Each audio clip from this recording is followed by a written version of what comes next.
하나님께서 직접 디자인한 것이 성막입니다. 그 중에 하나가 성막의 울타리인데요. 성막 전체의 크기는 378평 정도가 됩니다. 그러니까 378평 정도 되니까 적은 평수는 아니죠. 그리고 이 울타리가 성막 전체를 둘러싸게 됩니다. 그리고 울타리의 기둥 숫자는 60개 정도 됩니다. 그래서 울타리 밑에는 높받침이 울타리 밑에 있습니다. 그리고 그 울타리의 높이는 2.5m 정도가 됩니다. 그래서 전혀 밖에서 안을 볼 수가 없습니다. 그러면 이 울타리를 통해서 하나님이 우리에게 주시는 아름다운 의미가 있는데요. 그것이 무엇이냐면 4가지 의미가 있습니다. 첫 번째는 소유를 뜻합니다. 여러분, 성막 울타리는 소유를 의미하는데 하나님의 소유라는 것을 뜻하는 것이죠. 그래서 울타리 안에 있으면 하나님의 것이다, 이렇게 되는 겁니다. 그러니까 우리도, 저와 여러분도 하나님의 것인 줄 믿습니다. 그래서 이사야 43장 1절 말씀을 다 같이 한번 읽어볼까요? 다시 시작. 야곱아,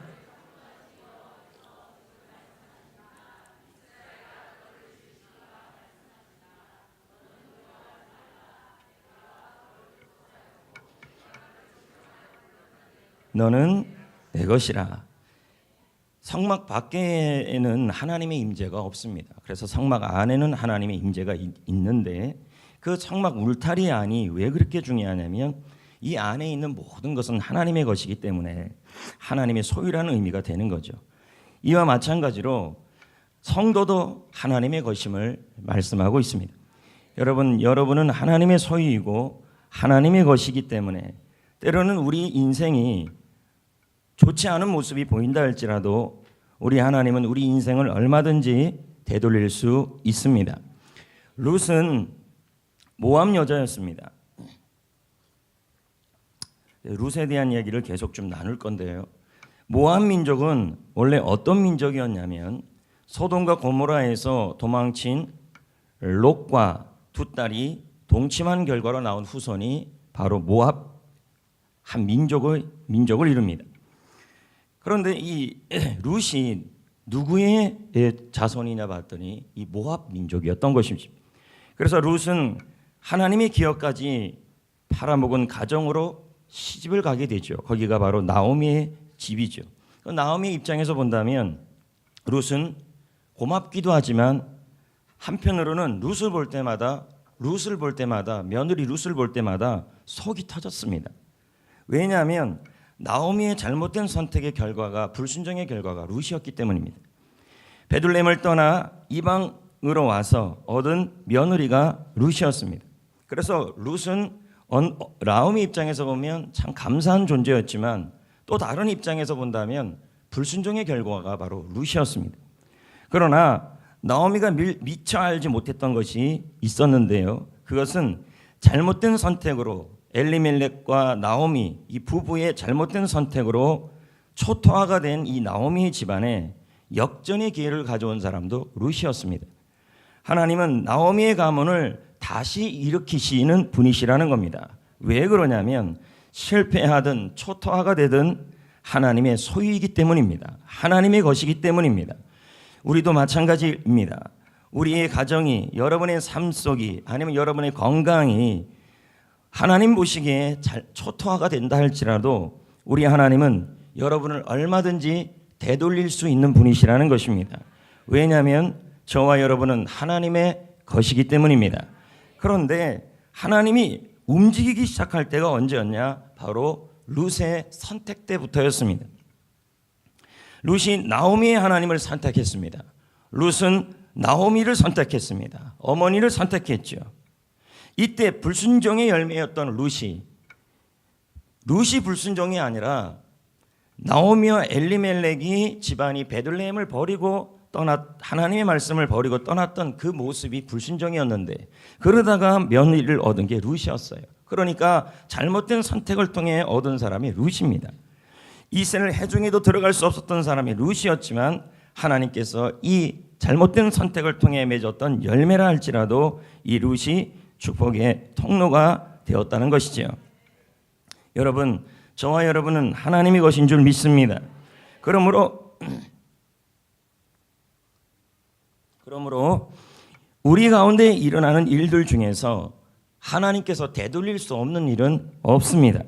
하나님의 것이기에 하나님은 지금도 여러분의 삶 속에서 여러분이 어떤 선택을 하든, 잘못된 선택을 하든 좋은 선택을 하든, 아니 잘못된 선택을 통하여 가정과 건강과 나의 인생이 초토화가 된다 할지라도 하나님은 또다시 되돌릴 수 있는 분이시라는 겁니다. 왜 그러냐면 우리는 하나님의 소유이기 때문입니다. 울타리, 성막의 울타리의 첫 번째 의미가 있다면 그것은 하나님의 소유라는 것입니다. 되돌릴 수 없는 잘못된 선택이 문제가 아니라 우리는 살다 보면 잘못된 선택들을 참 많이 합니다. 그러나 그 선택을 되돌릴 수는 없지요. 이미 지나갔으니까. 되돌릴 수 없는 잘못된 선택 자체 때문에 우리가 문제 속에 빠질 것이 아니라 잘못된 선택의 결과에 절망하고 멈춰버리는 그 자체가 더 문제인 것입니다. 우리는 언제든지 다시 시작할 수 있고, 왜 그렇습니까? 우리 하나님의 은혜는 되돌이표의 은혜이기 때문인 것입니다. 그러므로 룻처럼 하나님을 선택하고 하나님의 사람을 선택하면 하나님께서 되돌아가는 인생이 되게 하여 주실 줄 믿습니다. 아멘.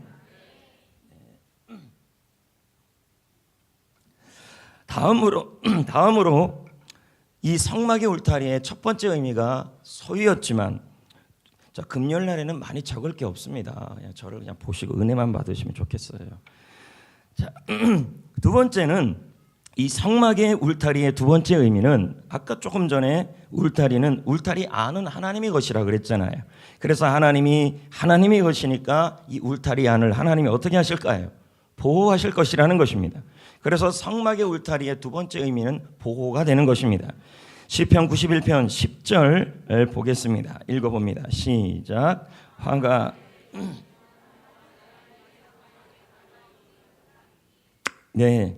화가 미치지 못하고 재앙이 가까이 오지 못하는 게 보호입니다. 하나님께서 여러분을 그렇게 보호할 줄 믿습니다. 성막 울타리 안은 화가 오지 못하고 재앙이 가까이 오지 못합니다. 왜 그러냐면 그 성막의 울타리 안에는 하나님의 임재가 있기 때문입니다.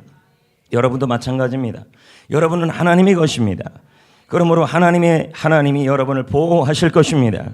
화가 미치지 못할 것이고 재앙이 가까이 오지 못할 줄 믿습니다. 그러나 성막 밖에 있으면, 울타리 밖에 있으면 하나님의 보호가 멀어지는 것입니다. 울타리의 세마포는 40년 동안 한 번도 찢어진 적이 없답니다. 성막이 처음 부살레르과 오홀리아브를 통해 세워진 이후에 성막의 세마포, 울타리를 감싸는 울타리의 기둥 이외에 60개의 기둥을 연결하는 세마포가 있는데 그 세마포가 40년 동안 한 번도 찢어진 적이 없다 그럽니다. 그리고 또 이 울타리는 한 번 세워놓으면 바람이 불든 모래바람이 불든 광야의 바람이 불든 한 번도 넘어진 적이 없다 그럽니다. 이것은 무엇을 의미할까요? 하나님이 있는 곳은 하나님께서 안전하게 보호하신다는 것이 되는 것입니다. 하나님의 보호를 보여주는 상징이 바로 이 성막의 울타리입니다. 조금 전에 저는 성막의 울타리는 하나님의 안에 있는 모든 것은 하나님의 소유다. 그러니 하나님이 보호하실 것이다. 여러분도 하나님의 것입니다. 그러므로 하나님이 여러분을 보호하여 주실 것입니다. 재앙이 오지 못합니다.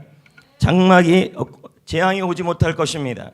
그리고 수많은 어려움들이 여러분이 가까이 온다 할지라도 다 떠나갈 줄 믿습니다. 하나님이 보호하실 것이기 때문입니다. 노아의 방주만 봐도 알 수 있습니다. 노아 시대에 홍수에서 살아남느냐는 방주 안에 있어야 하는 것입니다.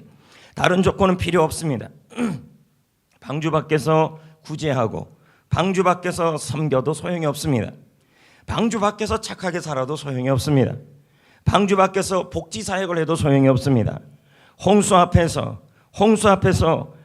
앞에서는 이 방주 밖에서 행했던 구제, 섬김, 착하게 사는 것, 복지 사역 아무 도움이 되지 않습니다. 중요한 것은 방주 안에 있느냐입니다. 하나님 안에서 구제하고 하나님 안에서 복지 사역을 하고 하나님 안에서 믿음 생활을 해야 할 줄 믿습니다. 하나님 밖에 있으면 보호를 받지 못하는 것입니다. 방주 안에 있는 노아는 하나님이 보호를 받았고 하나님께서 갈 길을 인도하여 주신 것입니다. 여러분은 하나님의 소유입니다. 여러분의 일터도 하나님의 소유인 줄 믿습니다. 일터를 내 거라고 생각하지 마십시오. 내 거라고 생각하면 사사시대와 다를 게 하나도 없습니다. 사사시대는 내 뜻대로 했다라는 것입니다. 가정도 내 뜻대로, 일도 내 뜻대로, 자기의 소견대로 한 것이 사사시대입니다. 그러니 핍박이 많은 것이고 미디안과 그리고 수많은 블레셋의 공격이 많았던 것입니다. 여러분, 사업장도 내 소유가 아니고 자녀도 내 소유가 아니고 인생도 내 소유가 아니라 하나님의 것입니다. 사업장을 내 거라고 생각하면 하나님이 보호하지 않습니다. 사업장을 하나님의 것이라고 생각하고 자녀도 하나님의 것이라고 생각하고 일터도 하나님의 것이라고 믿으셔야 합니다. 그래야 하나님이 맡길 때 보호하시고 맡길 때 지켜주시고 맡길 때 인도하시고 맡길 때 안내하여 주시는 것입니다. 맡길 때 위험 속에서 승리할 것입니다. 하나님 안에 있어야 할 줄 믿습니다. 그러기 위해서 여러분의 내가 생각했던 모든 것들을 내 소유라 여기지 말고 하나님의 소유라고 믿으셔야 합니다. 맡깁시다. 장사도 맡깁시다. 일터도 맡깁시다. 사업장도 맡깁시다. 교회도 맡깁시다. 다 하나님의 소유입니다. 여러분 자신도 하나님의 것입니다. 가정도 하나님의 것입니다. 일터도 하나님의 것입니다. 내 거라고 생각하니 자꾸 근심이 많아지는 것입니다. 고객이 안 오면 어떡할까? 셀도 내 거라고 생각하니까 자꾸 근심이 생기는 것이고, 자녀도 내 거라고 생각하니까 자꾸 근심이 생기고, 배우자도 내 거라고 생각하니까 자꾸 근심이 생기는 것입니다. 주님의 것이라고 맡기면 주님이 소유가 되어 주셔서, 주님의 소유가 되어 주셔서 주님께서 맡긴 그 모든 것을 보호하고 지켜 주실 것을 믿습니다. 물 가운데 지날지라도, 이사야 43장 말씀처럼 물 가운데 지날지라도 함께 할 것이고, 강을 건널 때에도 침몰치 못하게 할 것이며, 불 가운데 지날지라도 타지 아니할 것이고, 불꽃이 사르지 못할 줄 믿습니다. 왜요? 주님의 것이기 때문입니다.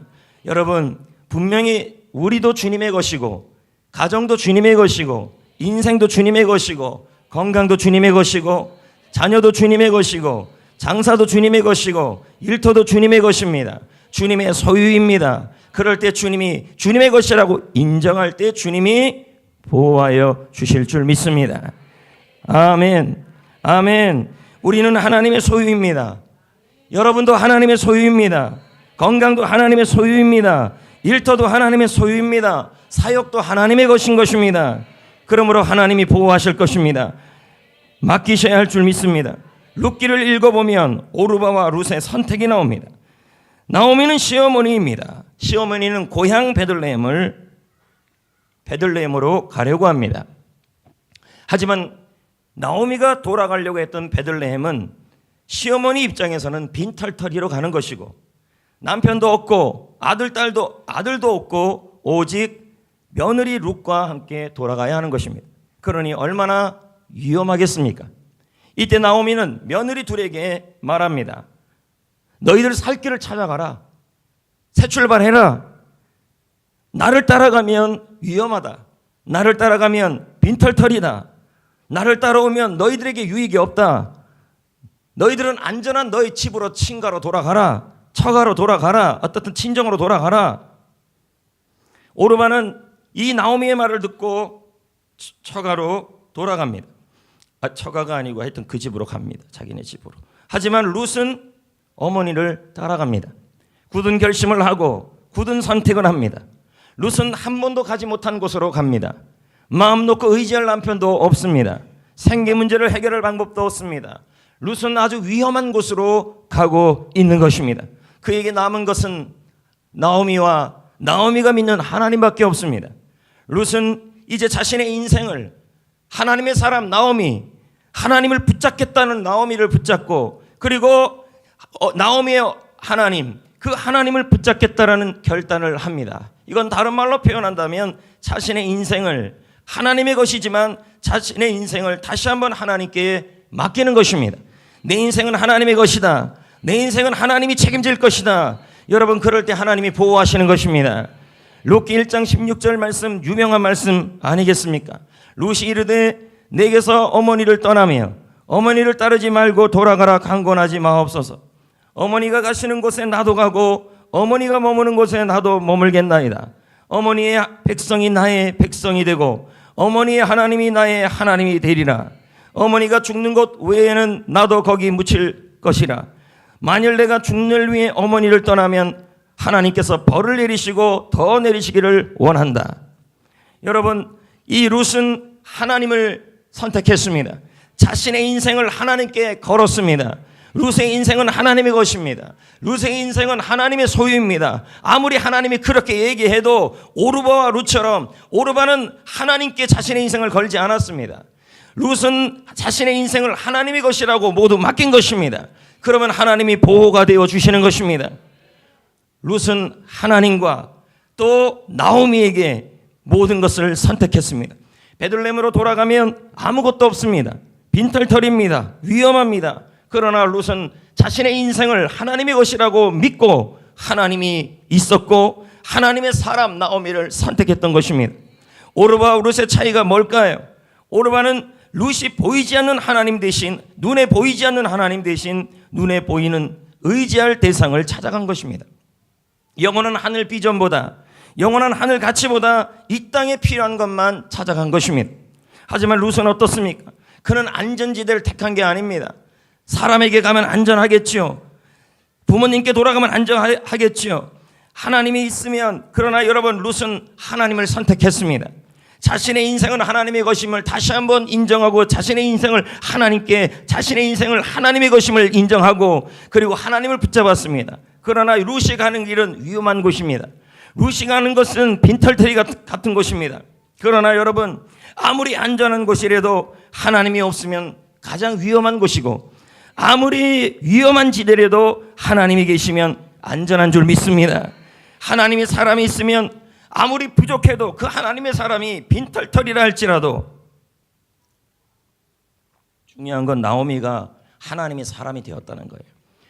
모압 룻기 1장에 보면 베들레헴을 떠날 때는 하나님을 버리고 가는 것이죠. 멀리 간 거죠. 그러나 다시 하나님께 돌아올 때는 그는 이미 하나님의 사람이 되어 있었습니다.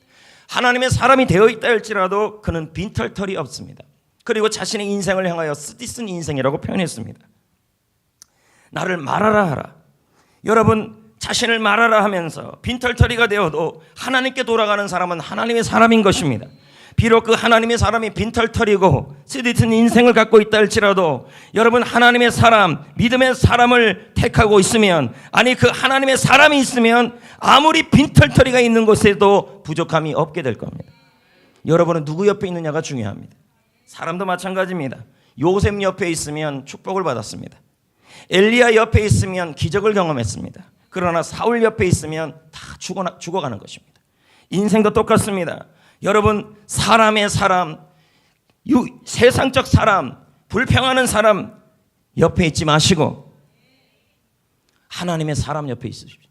비록 그 사람이 빈털터리라 할지라도, 비록 그 사람이 가진 것이 없다 할지라도, 비록 그 사람이 자신의 인생이 파란만장하여 나오미처럼 가부가 되거나 아니면 나오미처럼 쓰디쓴 인생을 경험한다 할지라도 그 사람이 하나님의 임재가 있고 하나님을 붙들고 있다면, 여러분 그 사람 옆에 있으면, 아니 그 사람과 함께 있으면 아무리 그 사람이 빈털터리라도 그 사람 때문에 나도 그 사람도 하나님이 부족함이 없게 할 겁니다.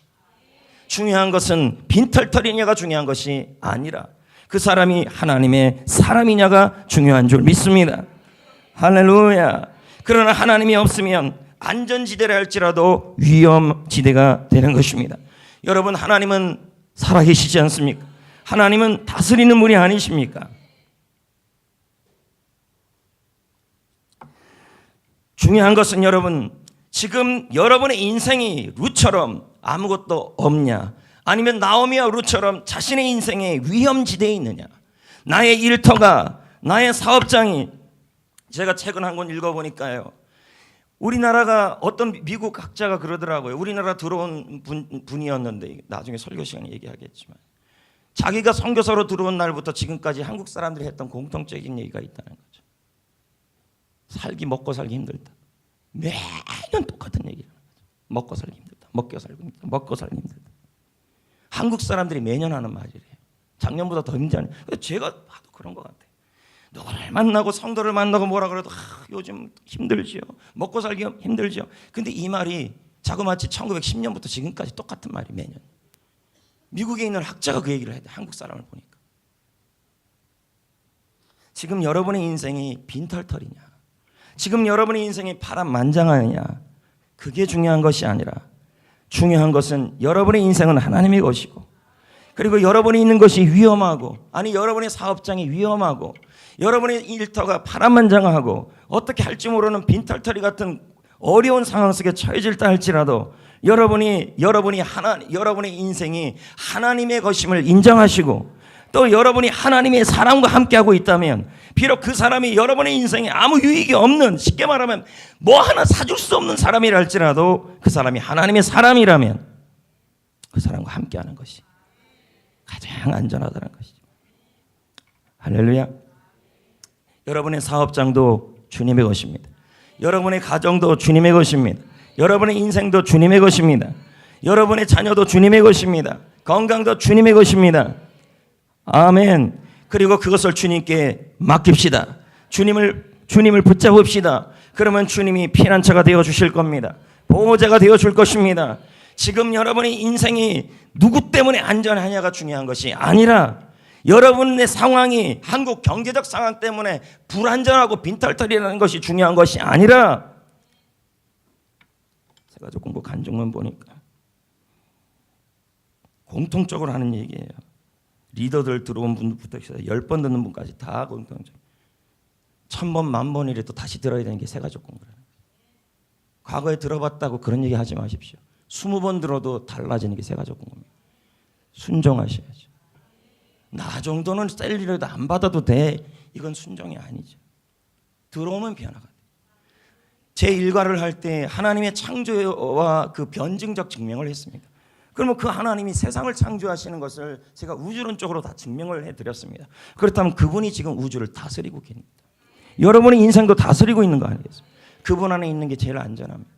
비록 지금 여러분이 있는 장소가 가장 불안하고 힘들고 나오미와 룻처럼, 그리고 이스라엘 백성들이 그 광야에 있는 성막이 가장 위험한 상황 아니겠습니까? 그런데 거기가 제일 안전해요. 그거 아니에요. 울타리 아니에요. 왜 그래? 하나님이 함께하는 것은, 하나님의 사람이 있는 곳은, 광야에서 먹을 거 입을 거 마실 것도 없는 그들이라 할지라도, 이스라엘 백성들이 땅을 개간했습니까? 뭐 했습니까? 아무것도 없다 할지라도 하나님이 함께 하시면 안 굶었어요. 하나님의 것이기 때문에 안 굶겨요. 하나님의 사랑과 함께 했잖아요. 모세와 함께 했잖아요. 제사장과 함께 했잖아요. 하나님의 사랑과 함께 했잖아요. 모세가 뭐 돈이 많았습니까? 모세가 건강이 많았습니까? 그러나 그 모세와 함께 했잖아요. 그 모세를 따라갔잖아요. 그러니 하나님이 어떻게 했어요? 비록 파란만장한 모세의 인생이라 할지라도 하나님이 그 모세와 함께 했던 그 백성들을 먹이시고 입히시고 채우셨습니다. 모세만큼 파란만장한 인생이 어디 있습니까? 어머니가 모세를 키우는 것이 너무 힘들어서 갈대 상자에 집어넣은 게 모세 아닙니까? 그러나 그 갈대 상자에 맡겼다는 말은, 모세가 살았던 그 시대, 이집트의 시대는 모세와 모세의 엄마 요게벳의 입장에서 본다면 가장 위험한 시대였습니다. 아들이 죽어야 되는 시대, 키우기 어려운 시대. 그럼에도 불구하고 모세의 엄마는 모세를 갈대 상자 안에 집어넣습니다. 이 갈대 상자는 뭐를 의미합니까? 하나님께, 모세는 하나님의 것이라는 거죠. 하나님께 소유에 맡긴 것이죠. 하나님은 갈대 상자 안에 있는 모세를 어떻게 합니까? 보호하시고 책임져 주시고 앞길을 인도해 주신 것입니다. 비록 이집트의 나일강 위에가 그렇게 위험해도 갈대 상자 안에 있는 모세, 빈털터리 같은 모세, 아무것도 없는 모세, 갓난아이 모세, 그 모세를 하나님이 함께하니 그 갈대 상자는 안전했습니다. 하나님이 보호하셨다는 거죠. 여러분의 사업장 갈대 상자 안에 넣으십시오. 여러분의 사업장 방주 안에 넣으십시오. 여러분의 인생 방주 안에 넣으십시오. 방주는 키가 없습니다. 갈대 상자는 키가 없습니다. 하나님께 나의 모든 것은 하나님의 것이라고 맡긴 것입니다. 소유를 맡긴 거예요. 하나님이 보호하신 거죠. 지금의 현실이 위험하냐, 먹고 살기 있냐 없냐, 빈털터리냐 광야냐, 우리는 하나님을 믿고 지금도 살아서 통치하시는 그분을 믿는 거예요.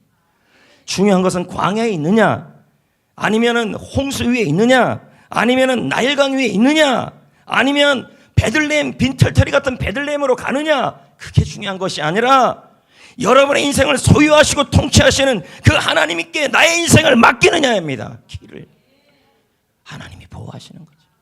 하나님이 지키시는 거죠. 가장 안전합니다. 하나님이. 더불어 하나님의 사랑과 함께 하십시오. 사울 같은 사람과 함께 하지 마십시오. 하나님의 사람, 엘리야 같은 사람, 나오미 같은 사람, 여러분 하나님의 사람, 요셉 같은 사람. 요셉이 무슨 대단합니까? 노예 아닙니까? 빈털터리 아닙니까?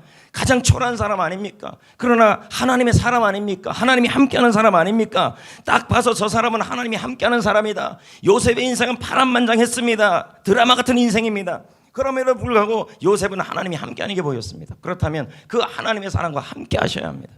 그럴 때 형통해집니다. 알겠어요? 저를 보십시오. 제가 뭐 가진 게 뭐가 많습니까? 쓰는 게 많은 것처럼 쓰니까 그렇게 보이는 거죠. 아무것도 없는 빈털터리 아닙니까? 그러나 저를 보십시오. 저를 통해 하나님이 함께 하시고 일하신 걸 보시라고요. 그럼 저와 함께 해야죠.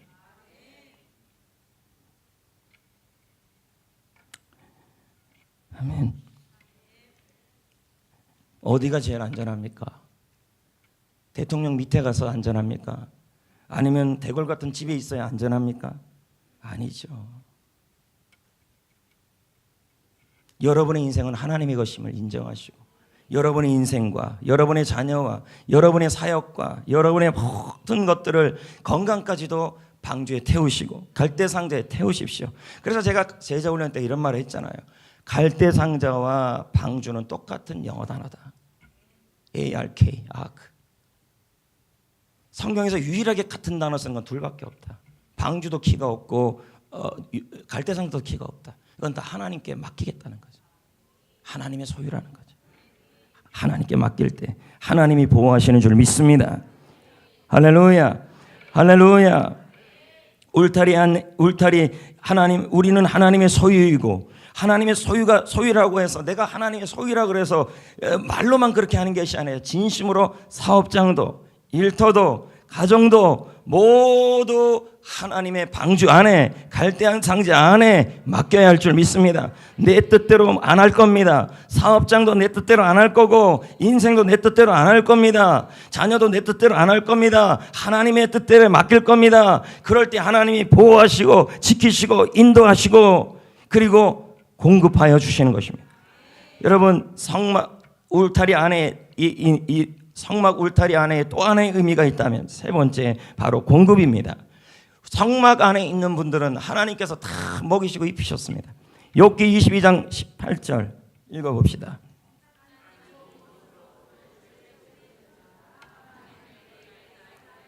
하나님은 울타리 안에 있는 우리에게 필요한 것들을 공급하시는 것입니다. 여러분, 그러니까 걱정하지 마시고 내 인생을 사사시대처럼 내 사업장을 내 사업장으로, 말로는 하나님의 것이래요. 자녀도 말로는 하나님의 것이래요. 인생도 말로는 하나님의 것이래요. 실상 보면 다 근심 걱정하여 얼굴이 수심이 가득합니다. 하나님의 것입니다. 하나님의 소유입니다. 하나님께 맡기십시오. 하나님께 드리십시오. 보호하십니다. 공급하여 주십니다. 밤에는 구름기둥으로, 밤에는 불기둥으로, 낮에는 구름기둥으로 울타리 안을 공급하여 주실 줄 믿습니다. 다시 한번 나오미를 봅시다. 나오미는 텅 빈 인생이었습니다. 그녀는 베들레헴에 있을 때 흉년을 만납니다. 그의 가족은 베들레헴보다 적게 흉년 영향을 받은 모압으로 이사를 갔습니다. 모압으로 이사 가서 나오미는 남편을 잃습니다. 두 아들을 잃습니다. 재산을 다 잃습니다. 왜 나오미의 가정은 이렇게 실패했냐는 것입니다. 그것은 신앙의 교조권을 벗어났기 때문입니다. 나오미 주변에 영적으로 도움을 줄 만한 사람이 있었다면 나오미와 엘리멜렉은 굳이 모압으로 이사가지 않았을 것입니다. 신앙을 나눌 수 있는 신앙의 교조권이 있어야 한다는 것입니다. 친구들끼리 모여도 영양가 없는 잡담을 나누기보다 간증을 나눌 수 있어야 할 줄 믿습니다. 신앙의 교제권이 없는 사람은 자기가 보기 좋은 대로 결정하고 선택합니다. 그러다가 나오미처럼 실패하는 것이죠. 여러분 주위에 믿음을 나누고 간증을 나누고 신앙을 나누고 기도 제목을 나누는 그 사람이 있어야 합니다. 좋지 못한 길을 갈 때 바른 길로 권면해 줄 수 있는 사람이 있어야 하는 것입니다. 같이 밥 먹으러 가고 세상 얘기나 하고 잡담이나 하는 친구들만 많다면 여러분은 나오미의 집안처럼 위험해지는 것입니다. 혹시 주위에 영적인 친구가 한 명도 없어 외롭습니까? 그렇다면 여러분 외롭다고 하지 마시고 말씀을 가까이 하시고 예배를 가까이 하시면 여러분 유유상종이 됩니다. 여러분이 그러고 있으면 그런 사람이 옆에 따라옵니다. 외롭다고 말하지 마시고 반드시 신앙의 사람이 옆에 자석처럼 옵니다. 울지 마시고 외롭다고 하지 마시고 말씀 가까이 하십시오. 예배 가까이 하십시오. 신앙이 살아나셔야 합니다. 분명한 것은 유유상종입니다. 혹시 부정적인 말을 늘어놓는 친구들이 있습니까? 그렇다면 과감하게 멀리하셔야 합니다. 왜 그렇습니까? 여러분의 인생에 유익을 주지 않습니다.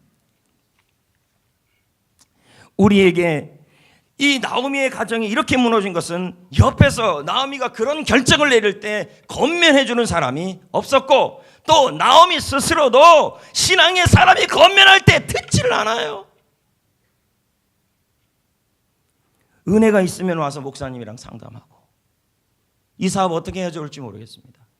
이 일을 어떻게 해야 좋을지 모르겠습니다. 셀리너님 어떻게 했으면 좋을지 모르겠습니다. 물어요. 근데 은혜가 다 떨어지면 멋대로 막 결정해버립니다. 그리고 나서 셀리더가 좀 권면하면 목사님이 좀 권면하면 뭐라 그러냐면 내 인생 간섭하지 말라 그럽니다. 그러다가 나오미의 집안 같은 일이 일어날 수가 있다. 하나님은 지금도 통치하시는 분이십니다. 이 우주를 미세하게 통치하시는 분이십니다. 여러분도 통치하시는 분이십니다. 여러분 나오미와 엘리멜렉이 잘못한 것 중에 하나가 뭐냐면 영적인 안목이 너무 없었습니다. 우리에게 하나님이 흉년을 보내실 때가 있습니다. 여러분의 가정에 여러분의 일터에 아니 장사하다가 사업하다가 공부하다가 성적이 떨어지고 고객이 들어오고 사업장이 이 뜻대로 안 되는 이 엘리멜렉 가문처럼 베들레헴에 흉년이 보내실 때가 있다는 것입니다. 그럴 때가 있다는 거예요. 그럴 때 이걸 어떻게 해석해야 되냐는 거예요. 그것은 하나님의 테스트예요. 문제 가운데서 문제가 있고 흉년이 있는데도 여전히 하나님은 여러분에게 은혜 주시고 공급해 주기를 원하시는 분이십니다. 할렐루야. 여러분 하나님 믿다가 베들레헴에 흉년이 와도 우리 하나님을 끝까지 믿는 사람은 굶기지가 않아요. 하나님 진짜 믿으세요. 가짜로 믿지 마세요. 직분으로 믿지 마시고 하나님을 믿으십시오. 문제 가운데 여전히 하나님을 섬기고 사랑하는지를 테스트하는 거예요. 하나님은 묻습니다. 너의 사업장이 어려워도 경제적으로 어려워도 아니 네 마음이 속이 상해도 네 자리를 지킬 수 있느냐? 믿음으로 살 수 있느냐? 그래도 끝까지 믿음으로 살 거냐? 그걸 보는 거예요. 그래서 때로는 베들레헴이 흉년이 베들레헴은 떡집이에요. 떡집이면 떡이 많아야 돼. 근데 그 떡집에 떡이 없어요. 사업하는 곳에 사업이 잘 돼야 되는데 사업이 안 돼요. 이런 똑같은 거죠. 인생이 잘 풀어져야 되는데 풀어주지 않아요. 하나님이 역사하는 사람인데 뜻대로 되지 않아요. 그럴 때 여러분 왜 내 인생에 이렇게 흉년이 왔냐 하지 마시고 그것은 하나님의 테스트예요. 얼마든지 공급할 수 있는 분이. 근데 뭘 테스트하는 거예요? 이렇게 경제적으로 어려워도 이렇게 마음이 속이 상해도 그래도 베들레헴을 지키겠느냐는 거죠. 그래도 믿음으로 살겠냐는 거예요. 분명히 여러분 지치고 힘들 것입니다. 오늘도 주저앉고 싶습니다. 하지만 여러분 믿음으로 매달린다는 이것이 너무도 중요합니다. 지금 여러분이 베들레헴 같은 사업장, 지금 여러분의 사업장, 여러분이 장사하는 거, 여러분의 지금 뭐 하는 거, 그리고 여러분의 인생, 그게 다 여러분의 베들레헴 떡집입니다. 그런데 그곳에 흉년이 왔다면 여러분 하나님은 흉년도 되돌릴 수 있는 분이시 아닙니까? 그렇다면 그때 우리가 할 일은 매달리는 것입니다. 그래도 베들레헴에 있는 거예요. 그래도 베들레헴 속에 있는 거예요. 그래도 베들레헴을 붙들고 승리하는 거예요. 그 베들레헴이 어딜까요? 지금 여러분이 있는 곳이에요. 하나님 앞이죠. 근데 우리 주변에 보면요, 이 테스트를 이기지 못해요. 그래서 영적으로 이 테스트를 통과하면 영적으로 성장하고 더욱더 하나님 쓰는 사람이 되는데 흉년이 왔다고 믿음이 떨어지고 그렇게 해서 영적으로 성장하지 못하고 다운되어 있는 사람들이 우리 주변에 많이 있을 수가 있습니다.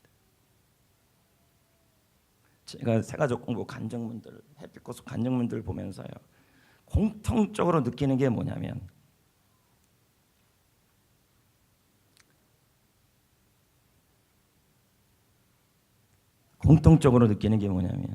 신앙의 회복은 저절로 안 된다는 거예요. 저절로 안 된다. 그리고 뭐 결혼해가지고 하나님과 멀어졌다부터 시작해가지고 별의별 말들이 다 많아요. 그러다가 어쩌다 성전 깨웠다. 그러다가 목사님 설교가 좋아서 매주 나왔다. 그 말은 제일 많았습니다. 그러다가 어쩌고 저쩌고 해서 세가족 공부 들어가기 싫었는데 어떻게 들어왔다. 그러다가 뒤집어졌다. 다 그 얘기예요. 그 얘기가 셀 리더 입에서도 나와요. 제가 부탁드립니다. 리더 여러분, 순종하십시오. 양육은 여러분이 해야 그 기쁨을 보는 거예요. 옆에서 같이. 여러분이 기준을 참지 말아요. 이 정도 되면 난 안 나와도 돼. 그 기준을 여러분이 세우지 말아요. 제가 기도하면서 세운 하나님 앞에서 주신 기준들이 있어요. 그걸 순종해야 제가 힘이 나요.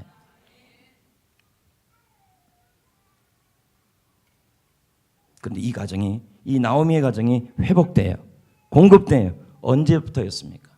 나오미가 하나님께 돌아올 때였습니다. 하나님을 붙잡을 때. 여러분, 역시 하나님밖에 없습니다. 하나님은 나의 산성이요, 하나님은 나의 요새이시요, 하나님은 나의 힘이십니다. 그분만이 유일한 우리의 소망이십니다. 룻기 1장 6절에 하나님의 음성이 나오미에게 들려옵니다. 그 여인이 모압 지방에서 여호와께서 자기 백성을 돌보시고 그들에게 양식을 주셨다 함을 들었다. 여러분, 내가 하나님께 되돌아가면, 내가 하나님이 나의 모든 것이라고 하나님을 생각하면 감격하는 신앙이 되면 여러분, 하나님의 음성이 들려옵니다. 말씀이 들려옵니다. 그전에는 흉년의 소식만 들렸는데 여전히 흉년인데도 이제는 주가 공급한다는 그 메시지가 들려오기 시작합니다. 하나님이 들린다는 거예요. 여전히 흉년이에요. 여전히 빈털털이에요. 여전히 빈털털이에요. 그런데 하나님이 돌보신다는 그 말이 이제 들려와요. 과거에는 하나님의 소임에도 불구하고 베들레헴의 흉년이다, 내 사업장이 흉년이다, 우리 가정이 흉년이다, 그 소리만 맨날 들려왔는데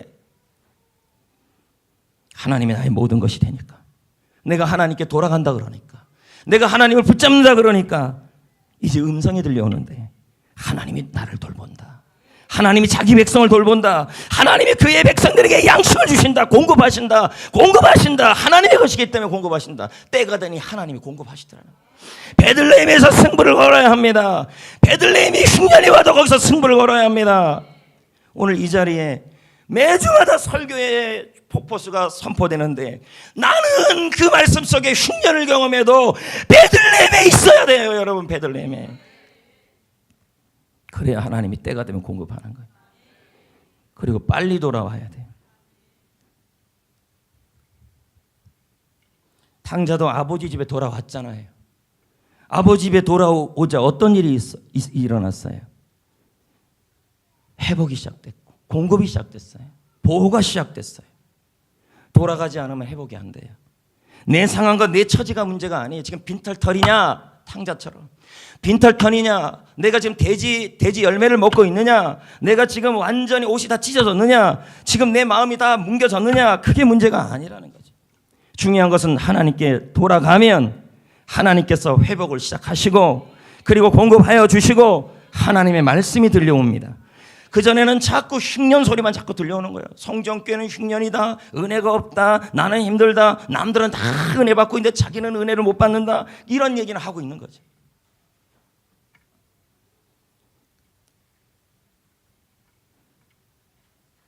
돌아와야 공급합니다. 탕자처럼 다 실패해도 돌아와야 공급합니다. 할렐루야. 하나님과의 거리가 가장 가깝기를 축복합니다. 중요한 것은 룻에게 하나님이 이렇게 큰 공급을 주신 이유가 있어요. 그것은 룻의 마음속에 있는 헤세드 때문입니다. 룻기 1장 8절에 룻이 나를 선대했다. 나오미가 그렇게 말합니다. 이 룻이라는 여자가 나를 선대했다. 그러니 하나님도 룻을 선대할 것이다. 선대라는 게 뭘까요? 헤세드예요. 헤세드는 뭘까요? 이건 하나님이 쓰는 용어죠. 하나님께만 쓰는 용어. 그러나 이것이 사람에게 쓰일 때는 약한 자를 불쌍히 여기는 마음이에요. 섬기는 마음이죠. 나누려는 마음이죠. 여러분 이런 마음을 가질 때 비록 룻이 아무것도 갖고 없는 가진 거 없고 남편도 잃어버리고 다 잃어버리는 아무것도 없는 여인이라 할지라도 헤세드의 마음을 가질 때 우리는 그럽니다. 나중에 내가 많아지면 섬길 거라고, 나중에 내가 많아지면 구제할 거라고 그렇게 말합니다. 룻은 그러지 않았습니다. 룻의 처지가 무슨 섬길 처지입니까? 나중에 내가 봉사하겠습니다. 나중에 내가 섬기겠습니다. 나중에 내가 봉사하겠습니다. 내 마음이 준비되면 하겠습니다. 그건 헤세드가 아닙니다. 그러면서도 공급을 원합니까, 여러분?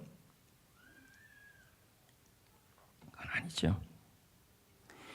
룻은 비록 지금 자신의 처지가 너무너무 어려운 처지라 할지라도 자기보다 더 힘든 사람을 선대했습니다. 그러자 하나님이 룻을 선대했습니다. 헤세드를 한 거예요. 하나님이 공급해 준 겁니다. 주라, 그리하면 후회되어 넘쳐 안겨주리라. 여러분 우리 교회도 마찬가지 아닙니까? 우리 교회도 얼마나 많은 일을 합니까? 지역을 섬기고 격려잔치를 하고 어떻게 그러면 여러분들이 모를 정도로 저는 가슴이 막 답답해집니다. 여러분들은 막 떡 해주세요, 뭐 해주세요 그러는데 재정적 한계는 있고 나는 안 쓰려고 그러고 어제도 떡 해달라고 막 그러고 나는 안 된다, 된다, 안 된다, 된다, 없다, 재정 부담스럽다. 근데 헤세드의 마음을 조금 품어가지고 그러면 해봅시다. 우리 교회가 있어서 지금 노인대학을 섬기고 다 섬기는 거 아니에요. 예전 같으면 어제 내빈들도 많이 왔는데 내빈들이요 그냥 제가 좀 있다 가라 해도 다 갔었습니다. 예전 같으면. 근데 못 가요. 제가 가지 말라면 안 가요. 내빈들이 다요. 닭도 안 주는데 그냥 앉아 있었어요. 그 사람들이. 하나님이 헤세드를 마음을 품으니까 하나님이 일하시는 거죠. 얼마 전에도 제 친척 중에 한 분이 목사님 뭐 좀 쓰라고 30만 원을 준 적이 있었어요. 그러면 뭐 좀 쓰려고 꼼쳤습니다. 저도 이렇게 꼼쳐놨습니다. 그런데 그걸 누가 알았는지 나도 모르겠는데 제가 아는 목사님 중에 한 분이 호라비가 된 목사님이 있는데 애를 수학여행을 보내는데 딱 30만 원이 필요하대요. 전화가 온 거예요. 그래서 다 보냈어요 제가. 근데 제가 도와달라는 데가 너무 많아요. 근데 교회에다가 대부분 100만 원 단위. 근데 교회에다는 50이라고 얘기를 해요. 다요.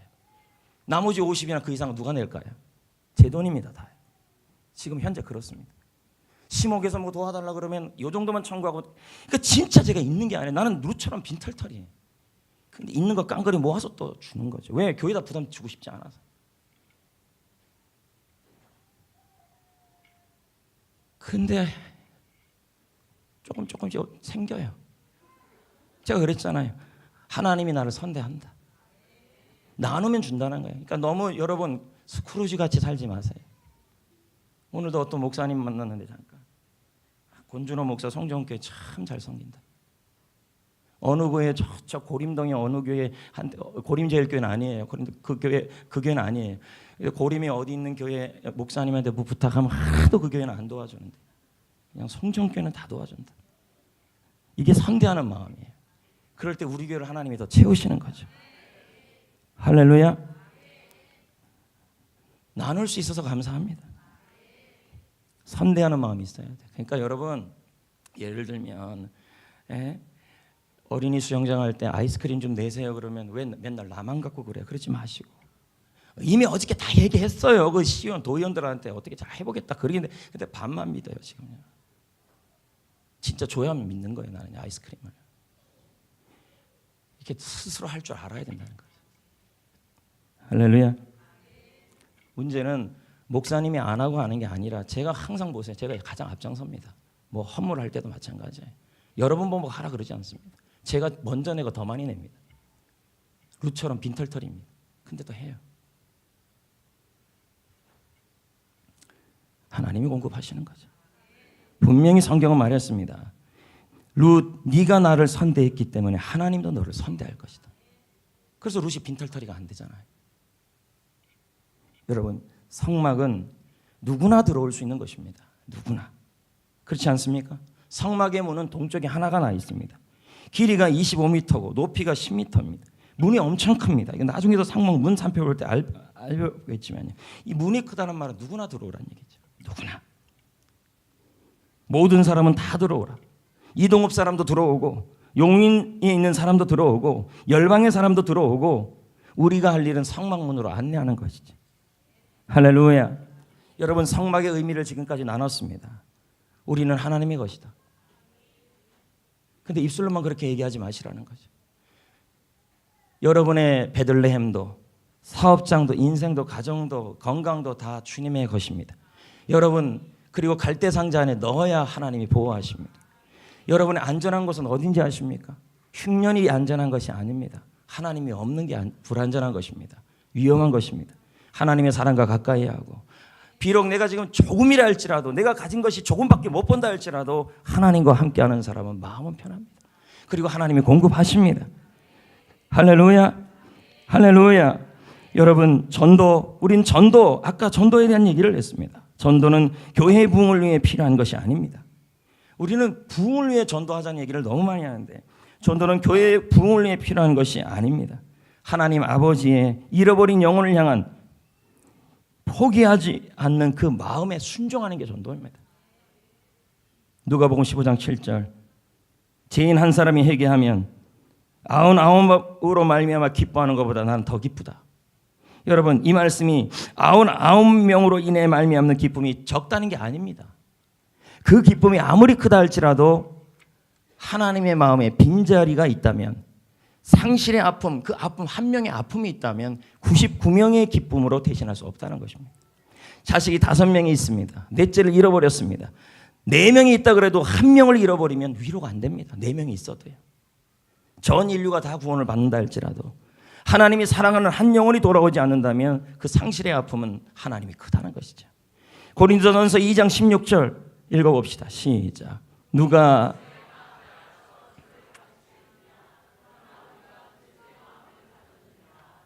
성도 여러분, 주님의 마음을 아는 사람이 누구냐는 거죠.